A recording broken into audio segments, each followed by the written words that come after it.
May I just ask you to, to identify yourself and what it was you did for President FBR? How do you want me to identify myself? What? People know me as Lenny de Jesus. All right. Yeah. And you were chief of the I presidential. was the head of the presidential management staff under FVR from day one From day one, ano? for Okay. the next 4 years. Yeah, yeah, yeah. Now, let me just trace back your career. But even before FBR came, you were already in government, right? Under Yeah. President Cory. I was working with President Aquino in the palace since 1990. Oh, okay. Okay. But before that, I was in the Department of Labor right after, I think, shortly after the EDSA revolution. Oh, okay. From the academe, I was actually invited to join the Department of Labor because I did the reorganization plan for the Department of Labor during the revolutionary government period of President Aquino. Okay. And Bobit since Sanchez. Tama ba? Sino ba yung... no, Sino yung Secretary sec- Drilon. Drilon. Oh, okay. Yeah, yeah. I've known Secretary Drilon since I was, I think, in UP.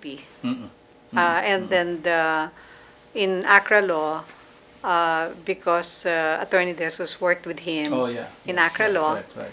And then, when it was time to present the reorganization plan of the Department of department, Labor, where we were tasked to trim it down, since I worked way back in the Department of Labor under Minister Ople. Minister, okay. Yeah.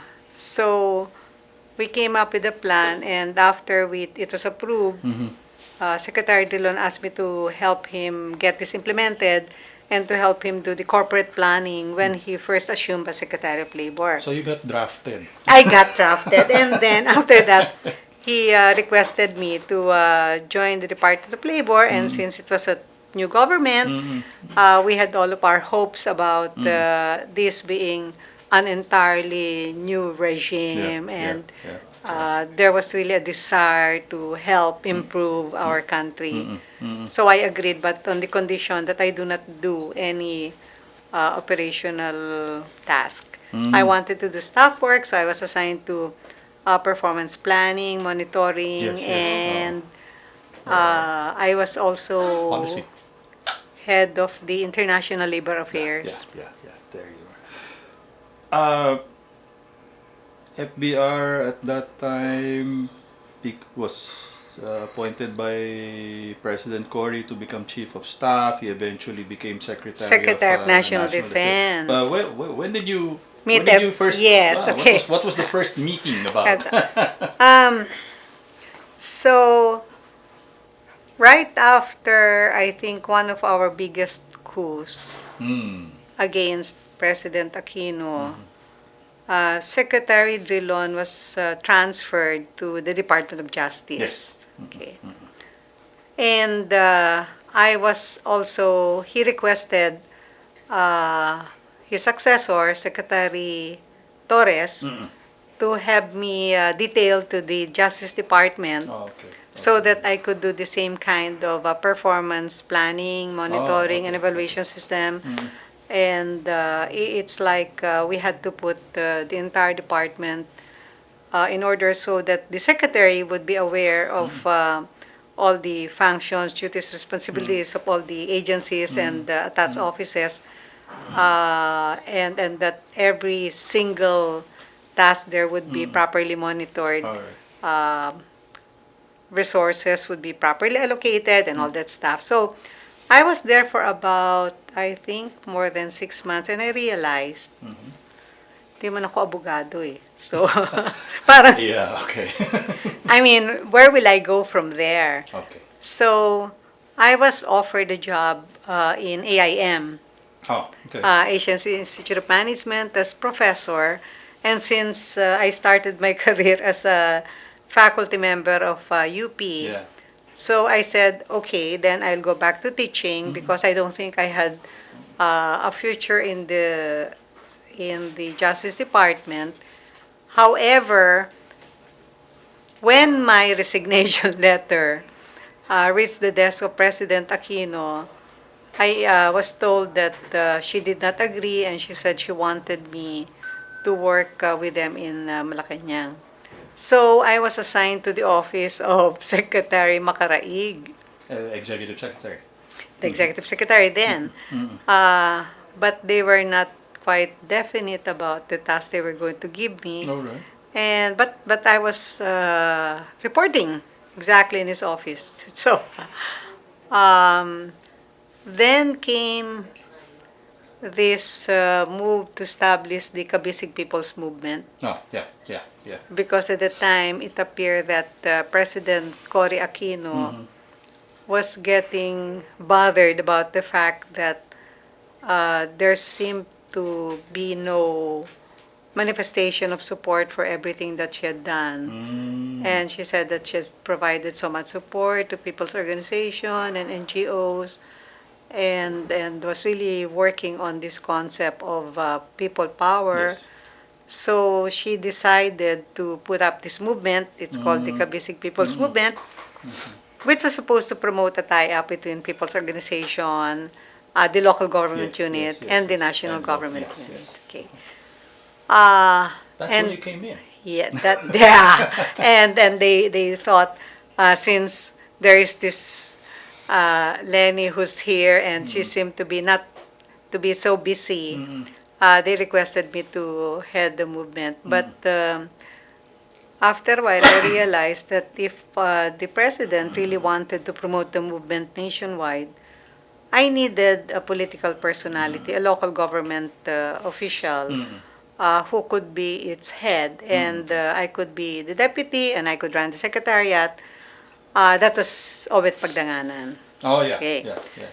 So Obet was Director General, I was the Deputy Director General, but since the President really wanted the entire government involved with it, Okay. I requested that we be in touch with all the departments Okay. so that we could determine just exactly how each of the departments could have their tie-up with the local government unit All right, right. and work out Yes, yes. their support and assistance to the people's organization. And that was how I met President Ramos, because I had to go talk to the different cabinet members Okay. and tell them about the vision of President Cory Aquino Yeah. regarding the Kabisig People's Movement.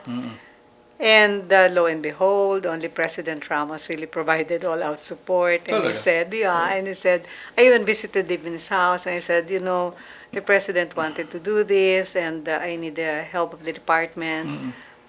We have Obet Pagdanganan representing the local government units, and the President is willing to provide all-out support, but it cannot be done without the department secretaries. Were you expecting that kind of support or affirmation from him at that time? I was actually so impressed with his reaction. He said, you can use any of the resources of the department for this project of the President. If you need let us say you wanted to, the President wanted to fast track some of our projects in our very poor areas like Samar or some of the provinces or areas in Mindanao. He said he was willing to lend the choppers, the military choppers, Wow. and the engineering brigade of the military to help complete those projects. I remember inaugurating some projects in Samar, some road projects in some of our very, very depressed, blighted areas. Yeah. And he was at the helm. I mean, Wow. he made sure that they got completed using the engineering brigade. So I've been working with him very closely, and also Undersecretary Ermita. And that's also how I got to meet Secretary Almonte, Joe Almonte, Oh. who practically gave me a lot of education on love of country and you know what a nation should be like and what we are as a people, tying it up with some learnings from his wisdom on the history of other countries and forms of government and things like that. So I really got drawn into their ideologies. Yeah, that circle. Ano? Oo, oo. And At that time, did it strike you already that Secretary Ramos would, make a go for, for the... when I started Did working you see with him, presidential, did you see presidential character? Did you see presidential material there? it was more of I was hoping and praying he would be our president because I saw that kind of love of country and it's like the life of a country was very important to them, the life of a nation. So I was hoping that whatever it would take, I wanted him to be president. Talaga? Hindi pa Yeah. siya hindi pa No. siya tumataya No. doon sa No. hindi I used to attend- he hadn't joined the LDP yet No, and was no. vying for the That nomination. was siguro a year before. Parang he made his intentions known that uh, or he had agreed to run for president.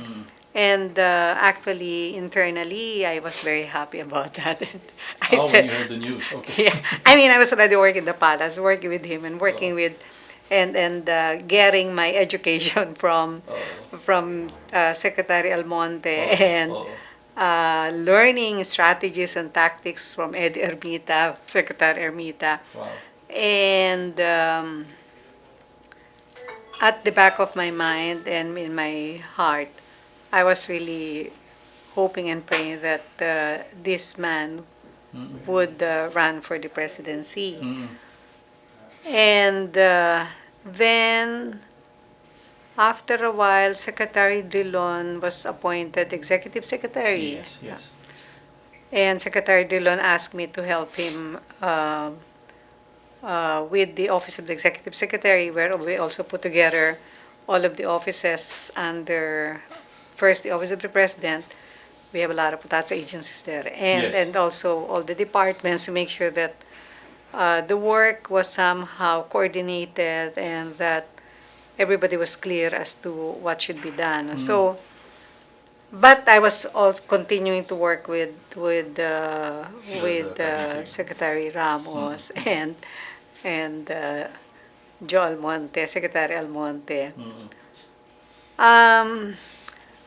I think there was a very strong force in the palace at the time to push for then Speaker Mitra. And on one hand, you had the FVR Yes. wanting to support the press. So for that period, there was a very strong kind of intensified competition for the attention of the president. The tug of war. Yeah, tug of war. I really was not a politician, so I didn't know exactly how much political support Speaker Mitra would Either, have no. and so on, except that I was just hoping and praying that FVR. FPR would be endorsed. But So, he eventually got President Cory's endorsement. yeah. How did that? I was how in did the you take palace. to that? Oh, there was a lot of ongoing talks and well, there was a convention, FVR ran, and he lost to Mitra, right? But, Speaker Mitra got the nomination. Yeah. For But LDP. I was hoping that he wouldn't stop. I mean that he would And still he didn't. continue, and he didn't. Yeah. And it was known in the palace that I was supporting him, Oh, okay. but the rest of the palace supported. I mean, the palace staff supported Speaker For Mitra. the speaker. But I thought that he best represented what President Aquino wanted in terms of the continuation of the people empowerment, which he, as I thought, was embodied in the Kabisig People's Yes. Movement. And it was only President Ramos who really provided all-out support for it. Then, eventually, there were certain events that happened at the time, and one day, Secretary Drilon just told me, "Oh, you won. President Ramos will be endorsed. I mean, Secretary Ramos will be endorsed." Oh, okay. Teka, certain events, can you... Certain things that, certain information coming into the palace that somehow more or less convinced the President Aquino that she could trust President Secretary Ramos more than the others. Oh, okay. Something to that effect, But there are certain things that I don't think I have a right to disclose. Oh, okay. Yeah. All right. Certain events that happened or information that. How many were vying anyway? Speaker Mitra, I think at the time, Secretary Ramos, maybe Jovi Salonga was also hoping to get the diba, endorsement. the endorsement. However, Maybe Miriam. parang the only two major contenders Toss were up lang talaga. Mitra Speaker Mitra and Secretary Ramos. and Secretary Ramos. Okay. And Speaker Mitra had the support of most of the more powerful political or more influential political Yes, leaders at the yes, time. yes, yes. Did you get to work in the campaign? Did you No. there were a number of Mrs. Aquino actually asked a few of her officials to No, help out. something like this. Sometime in December, I think, of 1991, 91, yeah. since I was given a career executive service status, which meant that I had security of tenure in Yes. government as an undersecretary. I was transferred to the ILG. I was undersecretary for local government. It was at the time that elections happened, Yeah. and there were certain political operatives, as you may call them, who would probably be wanting information from the ILG and so on. And I said, I am not a politician, but for as long as it is something that will not get me or our candidate in trouble, you can go ahead and, maybe coordinate with our regional directors and so on for information gathering or things like that. For as long as they're above board, because I don't like to get into trouble, and I don't like our candidate to get into trouble. Yeah. And Our so, candidate meaning Secretary FVR. FVR, yeah. I was undersecretary for local government then. The elections happened, and there was a minority win, right? Yeah. So it is very small margin over. I think we had several candidates then. We had, other than Mitra, you had Six. ECJ. About 6. Yeah, then you also had Miriam. Miriam, Mitra, Danding Juanco. Imelda, Yes, Imelda, Salonga.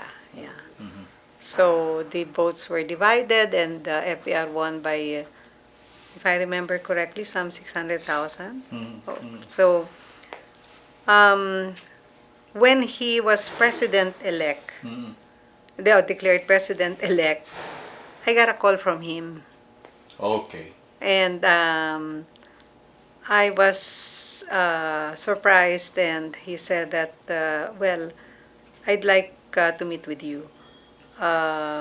and could you please go to Malacanang, and we'd like to meet with some of the officials who will be working there. Actually, the side stories before that, I knew it was going to be Secretary Alunan was going to be the ILG secretary. And in one function, I met Secretary Alunan. I said, good afternoon, sir, and I'd like you to know that I'd be happy to work with you. Because you were at I'm the the LG then. incumbent, the LG undersecretary. And he said, you're not going to work with me. I said, Oh. you don't like me? Do I have a problem? I mean, and he said, you're going to work with that man. I said, who? And he pointed to FVR. I said, Oh. the president? And he said, he hasn't spoken to you? I said, no. And so then He knew something already. he knew something I did not know. And so I was asked by him to work with him, and it was with a very small group with the incoming executive secretary. I think it was Secretary Garucho. Garucho. And then Secretary Almonte was there. Justice Carpio was there. And yeah, it was a small group. I think Bitay Lacson was there. Okay. Because This Bitay was was ano, one. Nakasumpa na ba siya? Wala pa. Not yet. Not yet. Not yet. So he was We were going to organizing, for organizing yeah, a transition team. Yes, the transition. So, Oh. fortunately, I was already familiar with the people in PMS because at the Right, time of right. President Aquino, PMS actually reported to the executive secretary. Right. And I was working in the office of the executive secretary before I went to the ILG. So during the transition, we worked out everything, the inauguration and all the plans, and he combined the cabinet secretary position with PMS.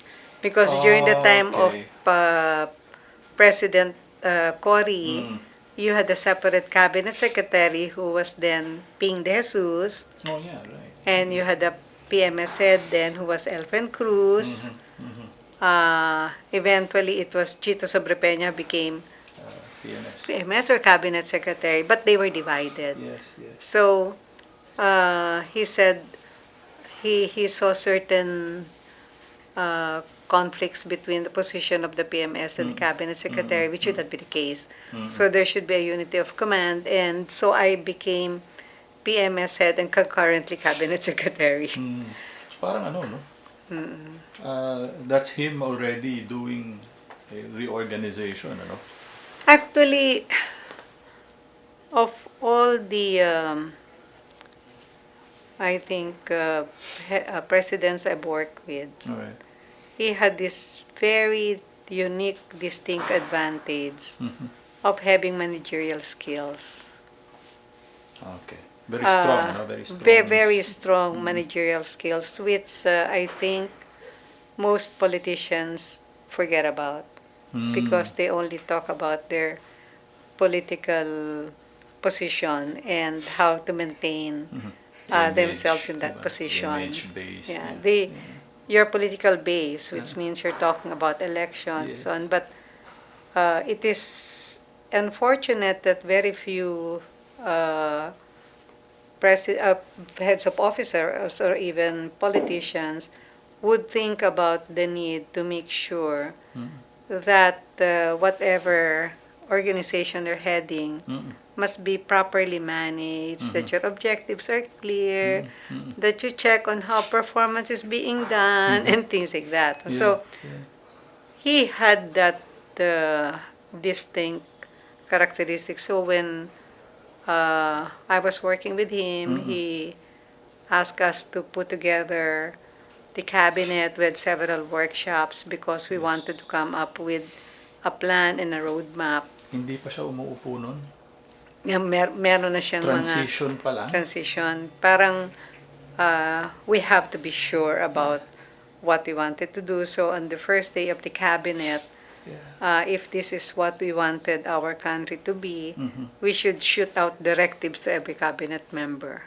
Wow. about what is expected of them Yeah.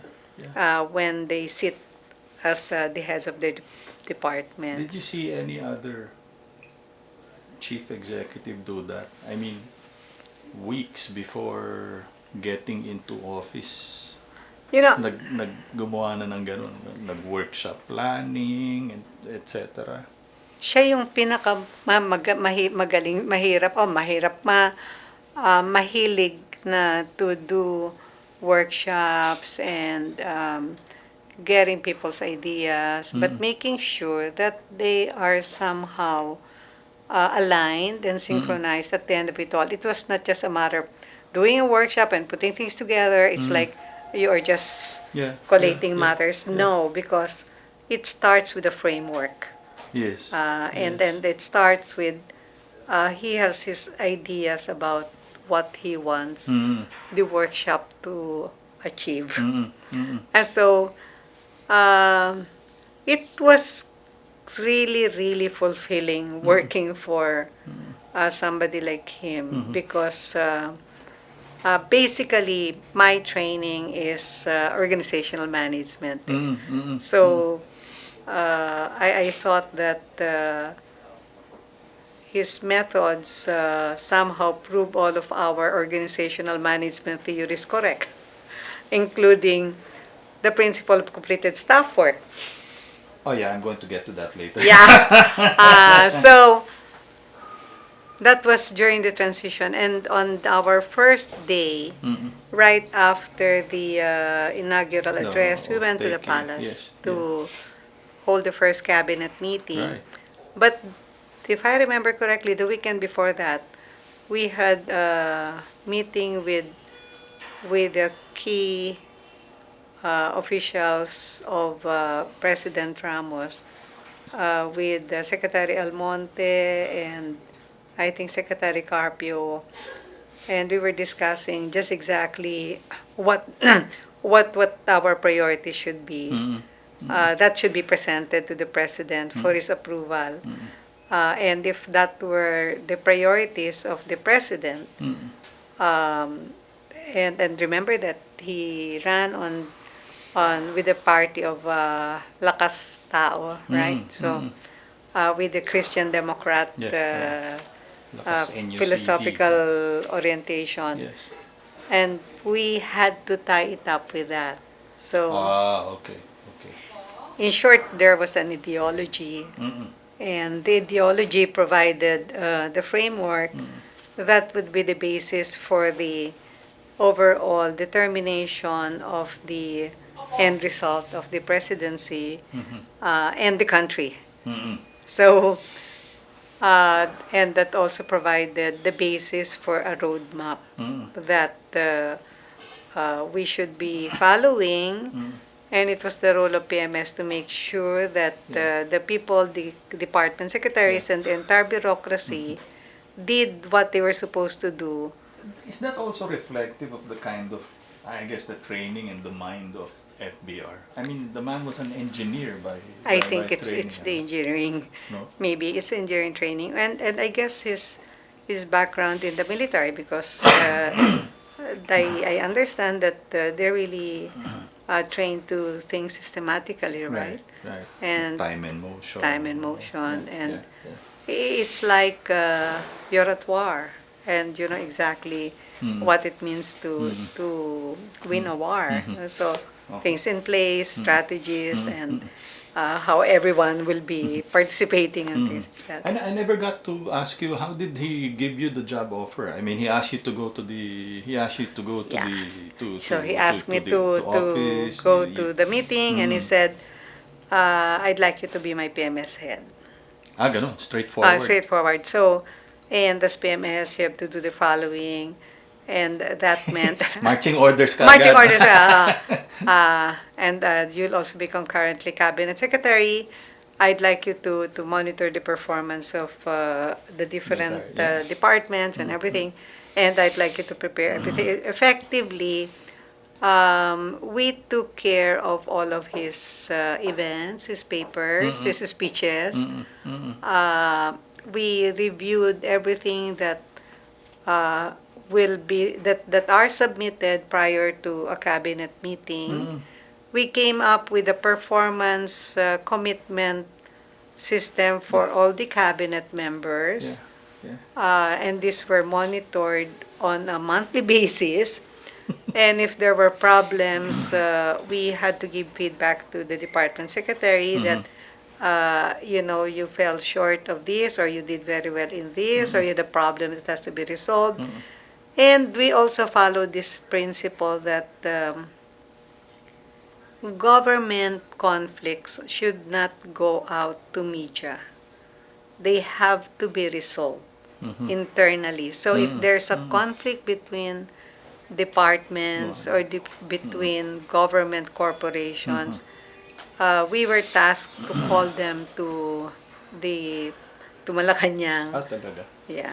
And so The president asked PMS to do that. we do that. Yeah. We do that. So we have to come up with a resolution involving them. Yeah. In short, it is not our decision, but it is something they have to discuss. But to us, it was a very essential component of governance and could not have been successful if we did not have a mandate from the president or the support of the president. It was very fulfilling, but it was, I tell you, Tony, very exhausting. It was a difficult task because President Ramos is a perfectionist. Yeah. Taskmaster, ano?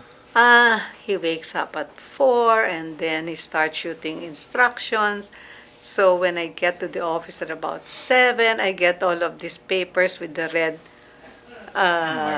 marginal notes about instructions, and he'll say it just goes to 8's PMS for CSW, NLT.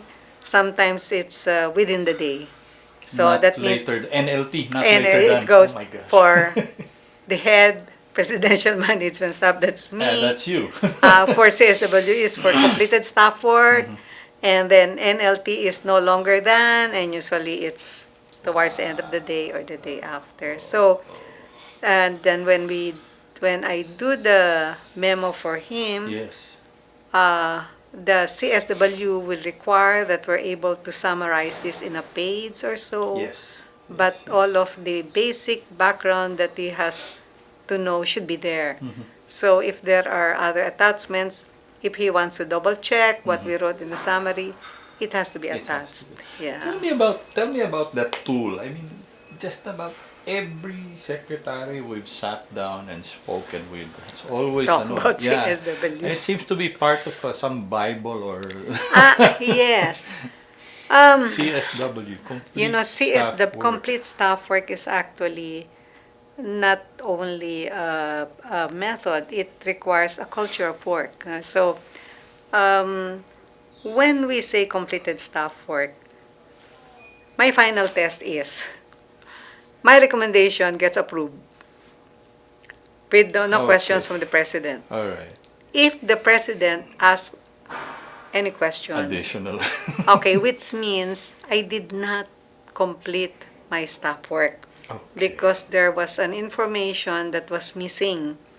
So that is a simple. Which prompted the question. Yeah. So if there is no question, and usually the end game is the president only says yes or no, approve or disapprove. Yes. And when it is approved, the action document is also attached.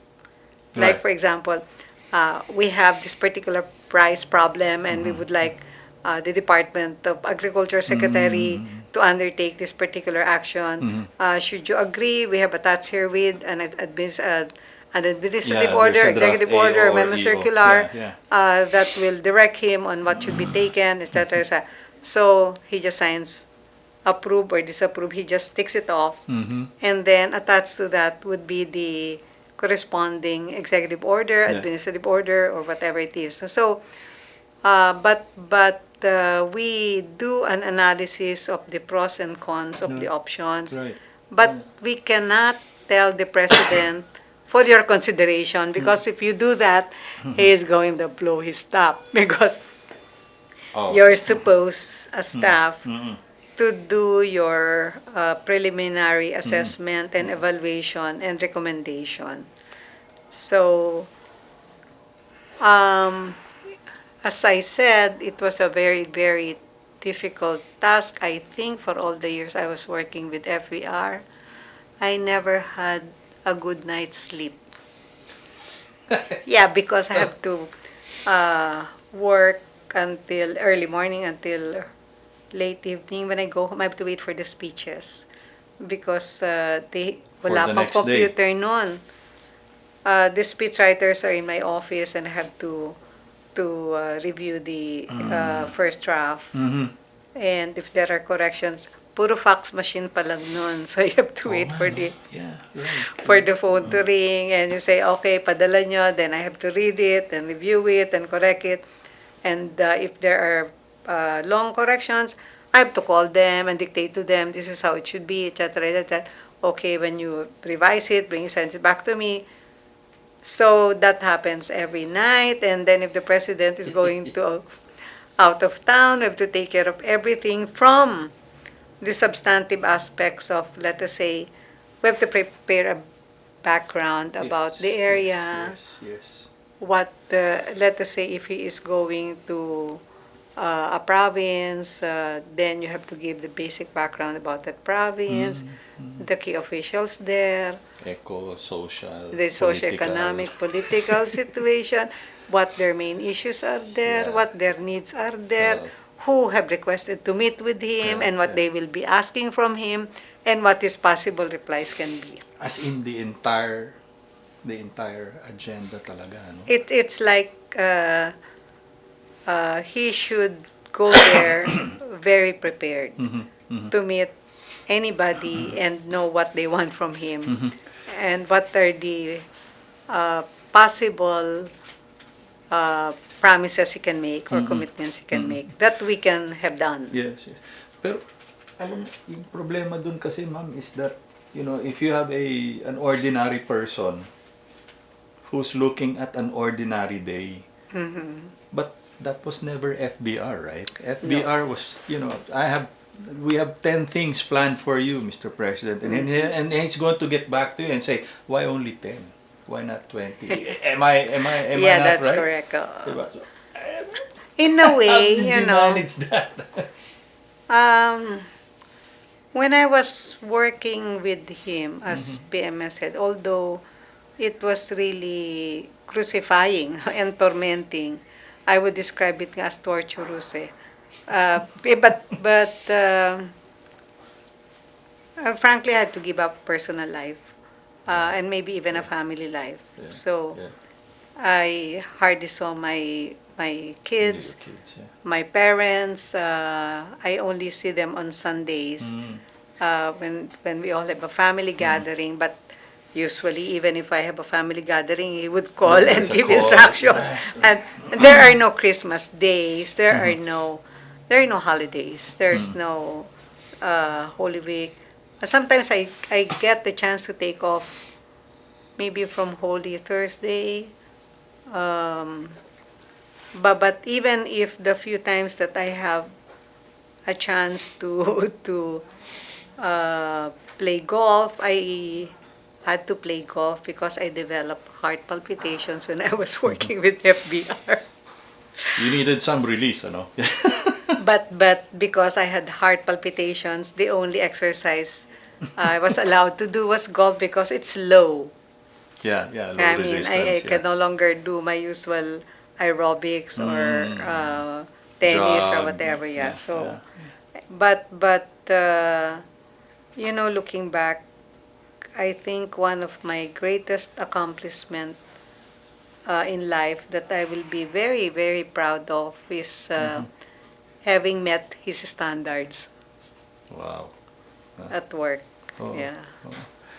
But you looking at his work style, his management style, and then the various positions you held before you got drafted as chief PMS of head, PMS. yeah. I mean, they were actually uniquely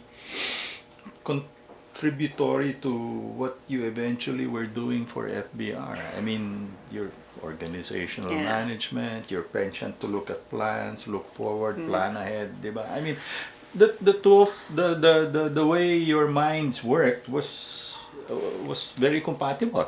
Yeah, I think it helped a lot that I was well honed on the scientific method. Mm.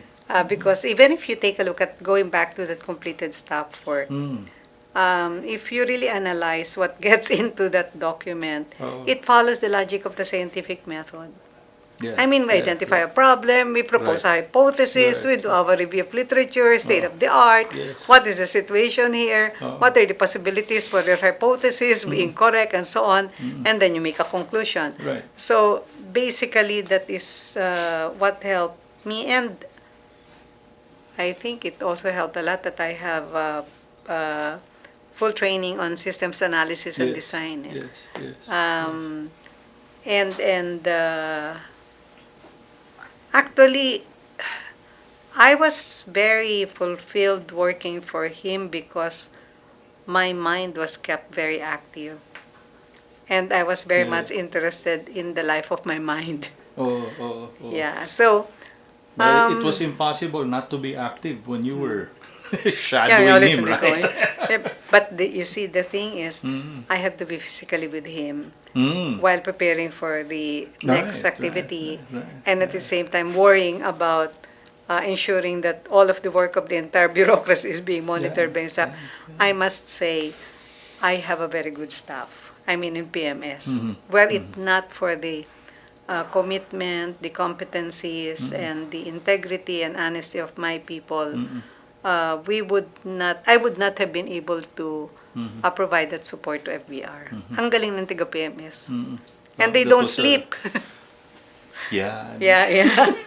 I think they also, parang PMS work to them, the way I saw it.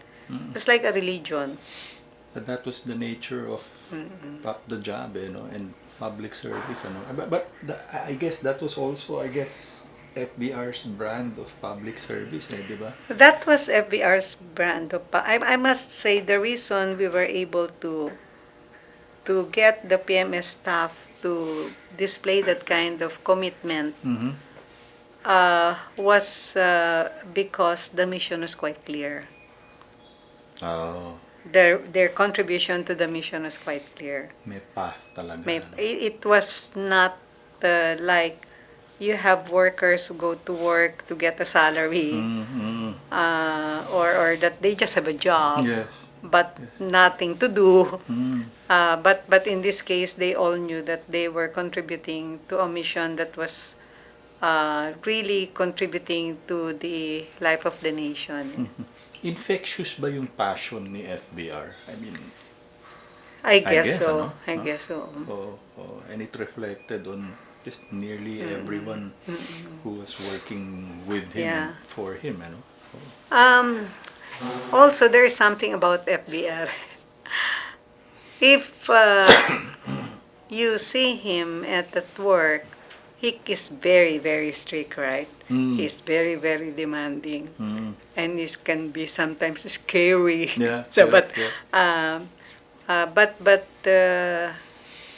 I also saw in him a deep sense of caring for his staff.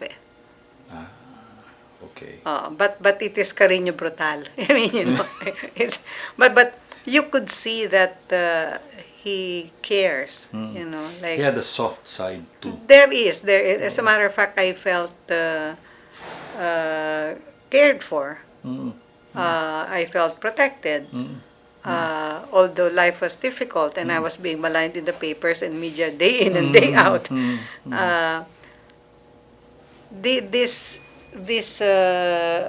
the caring side of FPR is something that many people do not see. That nearly all actually the female cabinet secretaries, your contemporaries from your tour of duty with FVR.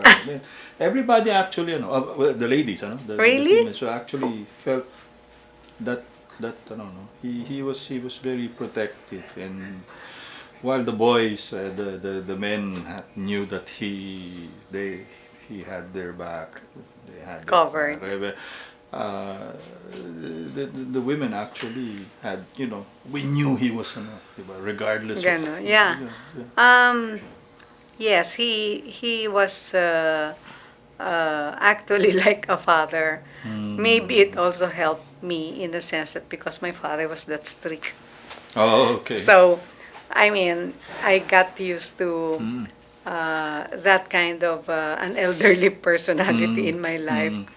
They were very strict, they were very demanding, they were perfectionist, and it's like you feel so good every time you meet the standard. Were you also used by the cabinet men, the male, your male counterparts, as a shield, because a few other female, alam nilang galit, ikaw na muna ang kumausap kay boss bago kami. Not really. You know,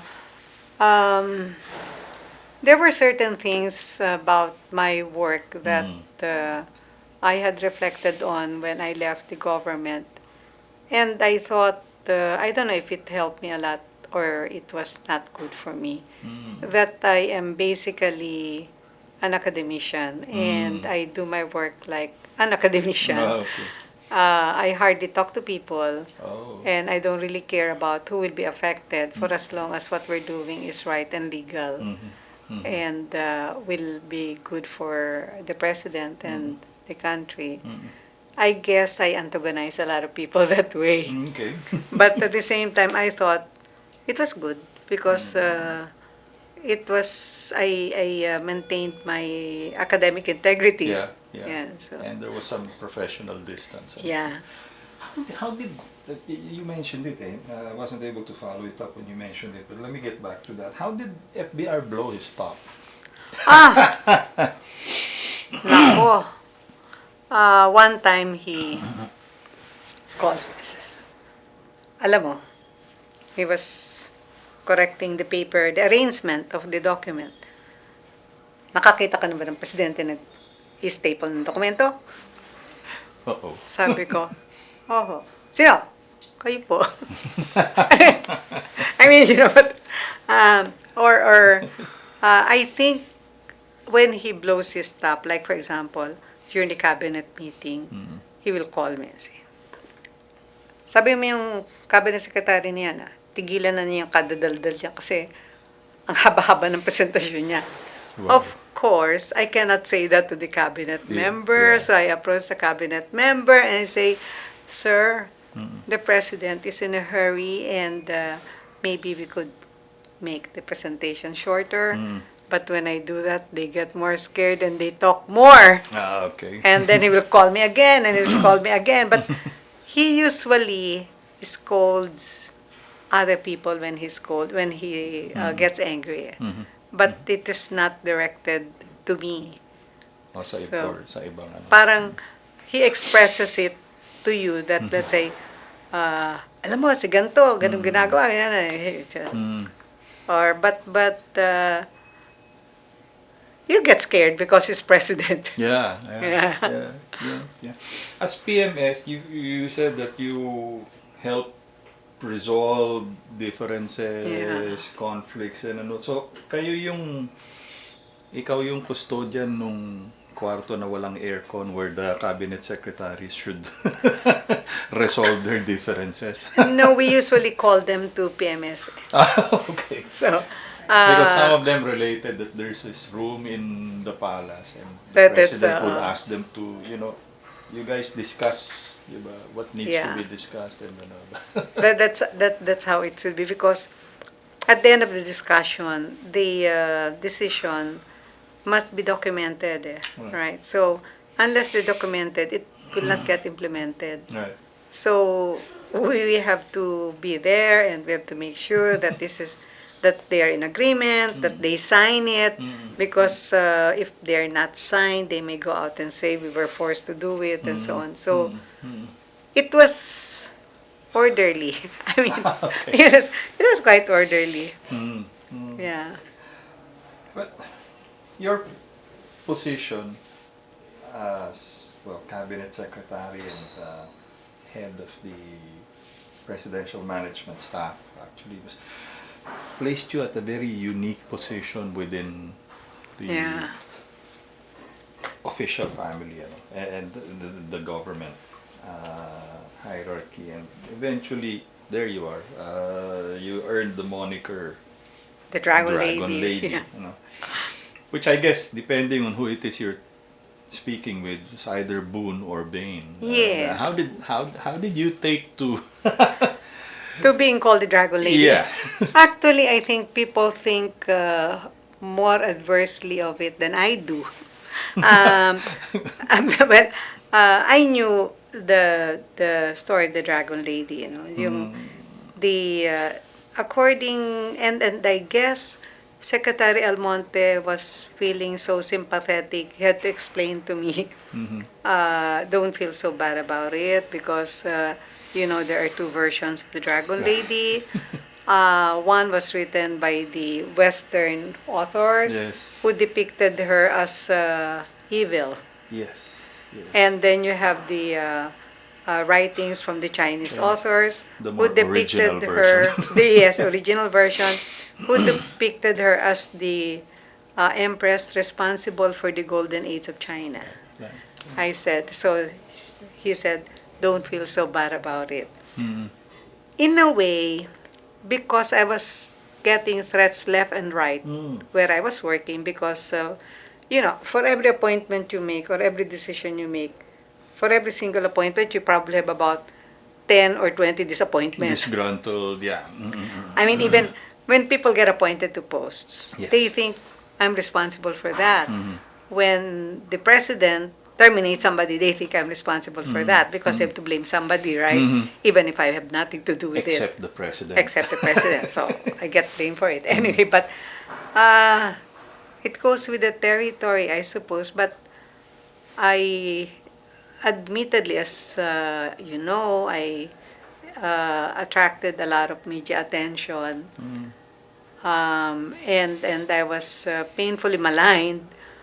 But my parents and my family suffered through this. Yeah. Yeah, although I was saying, but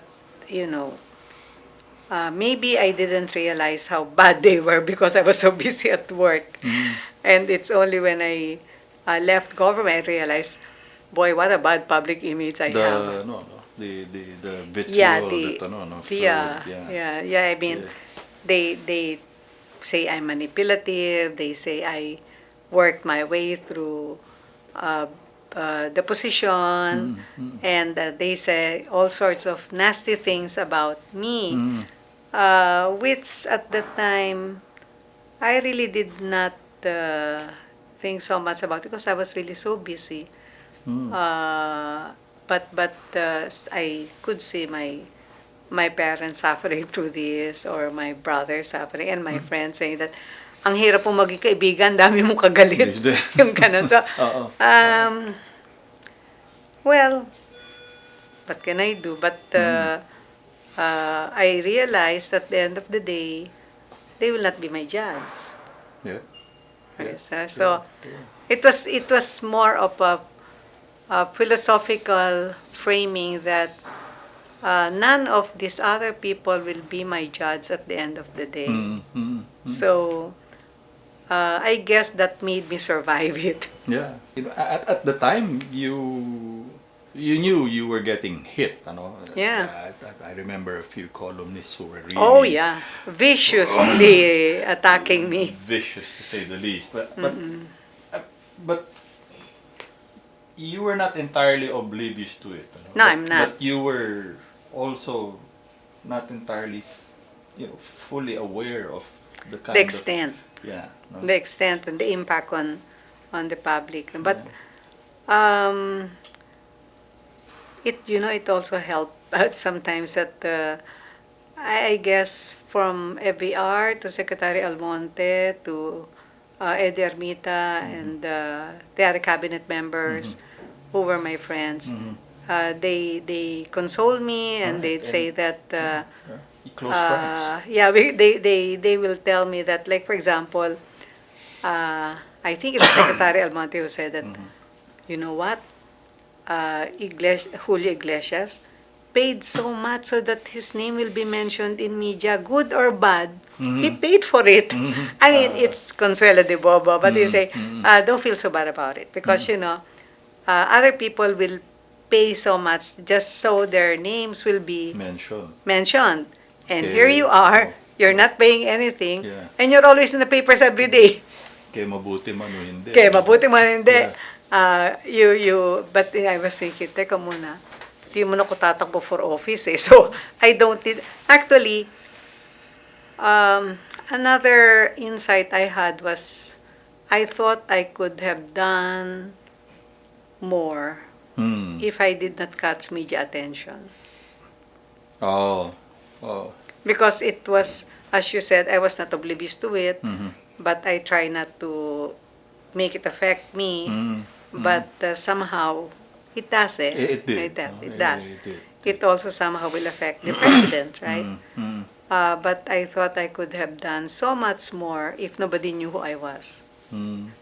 Parang hindi ko alam but why I attracted so much media attention, kasi the other PMS heads do not attract attention naman as much as I did. But as you said, one appointment leaves about a field of about another 10, Yeah. people who were vying for the same spot. I was thinking, Or the approval for a project Yeah. leaves maybe another 3 or 4 others who were wanting exactly the same yeah, but approval. after me, there were so many other PMSs. They did not get that kind of attention. But they were also, I guess, doing the same thing. But was It's it my also, misfortune. But was it also because it was a very active presidency you were serving? Yeah. Or I Rather was than- more. I think, entrusted with more work by President Ramos as PMS head Than than the other other PM. presidents, maybe. right? With their Maybe. PMS. Yeah. And I'm getting to that actually. So what would have been a 6-year tour was cut Was cut short. short, yeah. 4 years. I mean, something happened along the way. Well, what were the Yeah. issues? What were the issues there? No, it was something. Was there a click that Yeah. that worked to ease you out? That's putting it lightly. Yeah. No, it was a personal matter, and FVR was saying that to avoid some further complications, maybe you should go. But the funny thing is, he was asking me to go, but he was telling me na, paano ngayon yan? Ang hirap-hirap ng trabaho yan. Ang hirap maghanap ng katulad mo. And I found it a little, he said, kailangan ako makakita ng somebody like you. And I said, sir. So, I left for a very personal matter.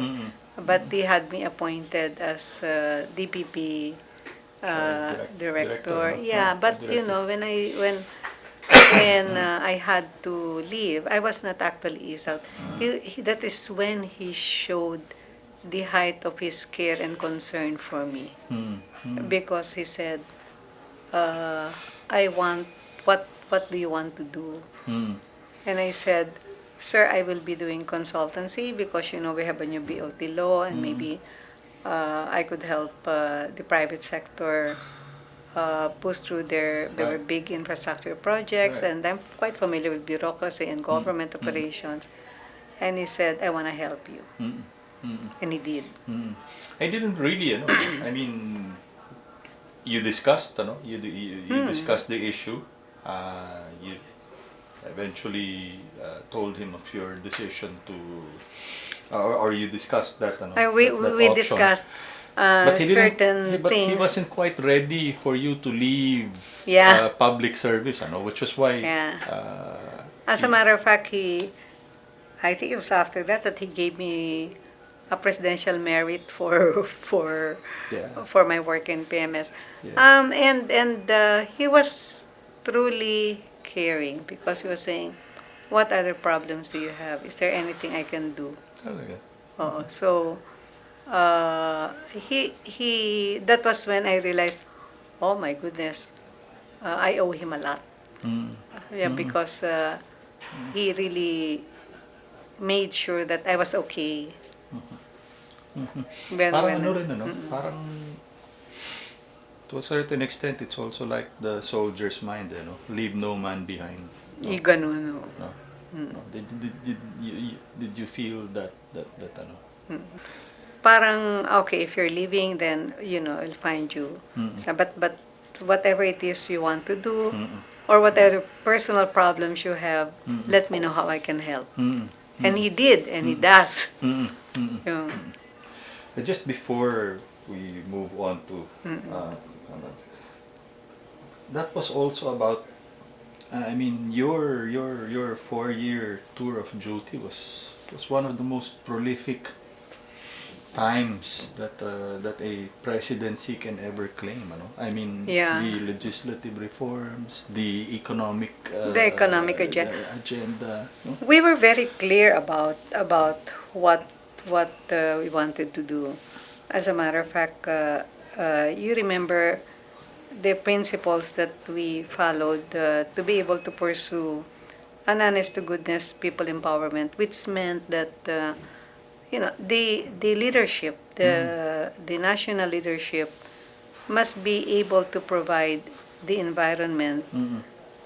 the national environment that will enable our people to have initiative in improving their lives, and where initiative is rewarded. Mm-mm.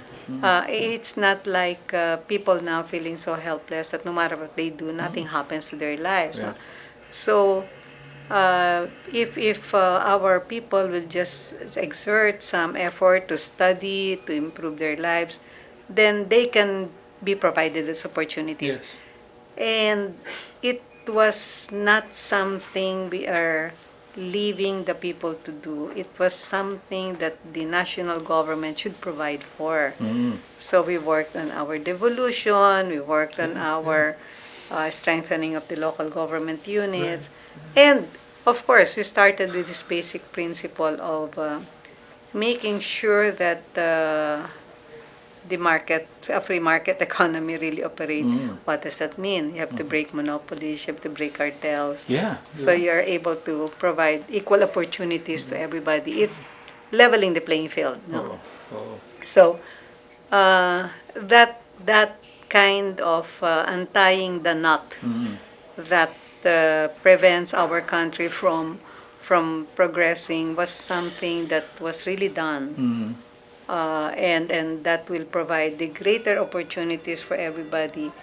And we also did our planning about saan ba talaga yung may hirap dito. So that when you think about distribution of resources or government projects, at least you know who would need them the most, Yeah. where they should be sent to. No. It was deliberate. I mean, it was Hindi kaya that may have put you also on the sniper scope. I mean, cartels, monopolies. perhaps. I Yeah. mean, yeah. these large interest groups, knowing the unique role you were and function you were doing in Yeah, the I FVR guess it cabinet. was something that we were always working on between Secretary Almonte and Justice Carpio. Mm. that we really needed to identify the root causes of Yeah. what was pulling back Mm. our country from progress. So you stayed on at DBP up to end of term. Yes, Or- and then surprisingly, and to my greatest surprise, Yeah. then President the Erap. President Estrada went out of his way Oo. to request me to join him. President Erap. President Erap. Yeah. And I don't really know him personally. I Oh, only had yeah. 3 interactions with him during the FBR presidency. Mm. And these are 3 times when I said, "Good afternoon, Mr. Vice President." That That must was have all. made such an impression that Yeah. he got you to And the exact same post, right? Yeah. PMS. No? Oh, exact oh, same post. oh. And then that really caught me by surprise because I don't know him, I don't know his Oh. circle, I Oh. don't know his working habits. Oh. At least I had exposure to FVR some 2 years before he became president. Not President Erap. And he wanted me to do exactly the same thing that I was doing for FVR. Oh, before I agreed to work with him, I told him that I don't know if many people know this because when Erap went out of his way to make this request for me to join him, and I said, "Sir, ayoko niyan, masyadong mahirap yung trabaho sa palasyo." And then he said, "But paano naman ako? Kailangan ko ng tulong," yung ganun. So I said, and I said, "Sir, I just want to let you know, I'm very close to Secretary Almonte and President Ramos. And I need to ask their consent. Oh, okay. So I can cut off." I mean, just to make clear, no, to tell them that I may be working with you. I went to see Secretary Almonte. Okay, okay. And yeah, well, eventually you And took on the eventually, job. after a long talk, he just said, on second thought, your presence there might provide continuity with what we're doing. Well, they would have wanted someone else, to become president, but but he Estrada said, won, but That's if right. he wins, then there will be somebody there who would understand where they were coming from in Right. terms of the life of the country. Right. And, a sense of continuity. Yeah, sense of with what was continuity with the started. plans of FVR. So that's, and then he said, but I must tell you, from here on, we do not see each other, we do not talk to each other. Yeah, because it might Yeah. be misinterpreted Yeah. again. And I guess also, bringing in the much vaunted CSW Yeah. into the into the And I got Estrada into more administration. serious trouble when I was with Erap. 6 years FBR. Where could he have done better, or was there something lacking? With FVR? Yeah. O kulang lang talaga yung 6 na taon para sa kanya. Kulang ang 6 na taon for a president like him. Definitely. Yeah. Because you're really talking about, even if you take a look at other countries, those that have progressed, how long have their good leaders been there? Lee Kuan Yew, Mahathir, right? You need a continuity factor. After that, if it keeps on changing every 6 years, what happens is the new leader will not only change the program, first they will change the people, Yes, uproot everything, and would like to even erase all traces of the predecessor and reinvent the wheel. Yeah. And so it's like we're in a circle. We're not moving ahead, right? Yeah. We just keep on. Yeah. Yeah. There was diba? There was People's Initiative, Pirma. Did you involve yourself with that, or? No, I think I was no longer in Malacanang at that time. Oo. But, okay. So you didn't get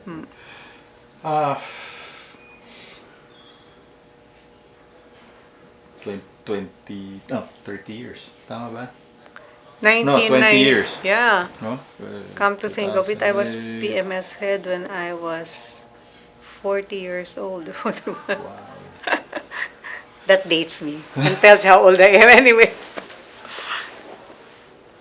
But you've been meeting with FVR over the course of the past, after your stint with him. Tell me what those meetings are like. No, because of my conversation with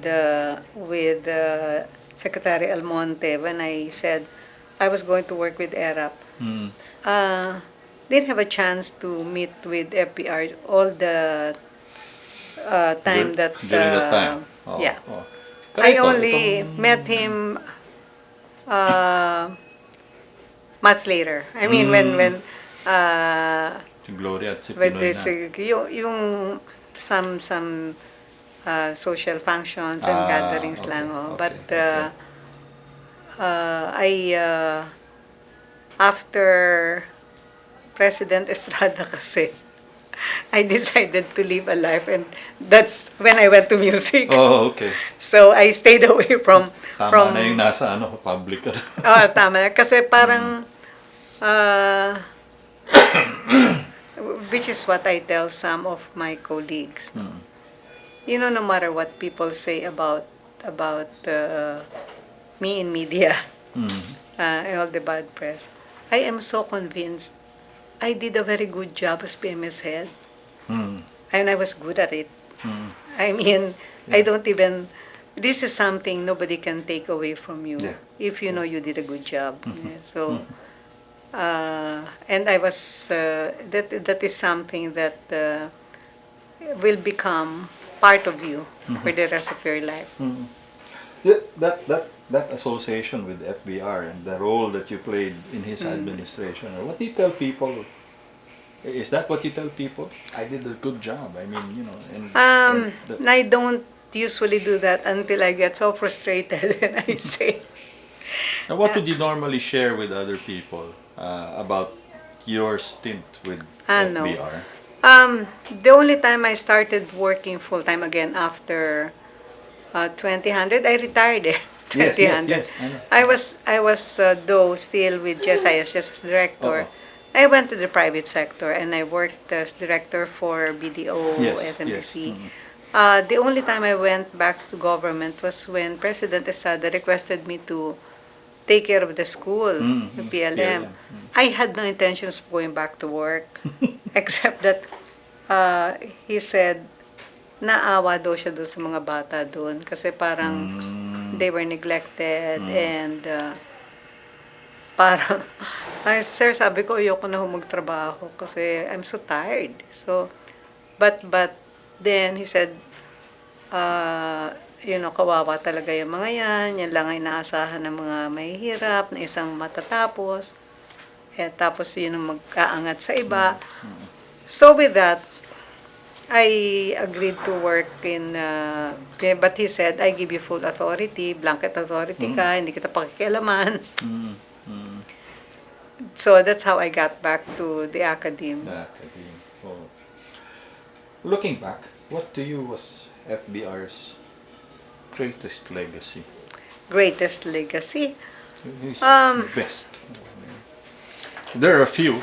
I mean, That we've already mentioned. What you think they are? You know, I think leveling that playing field was something that was really very significant, and I don't think anyone else has understood the extent of its benefits, and then the other implications that go with it, because that means you're also eradicating political patronage, and you are providing better access and cheaper access to services for our people.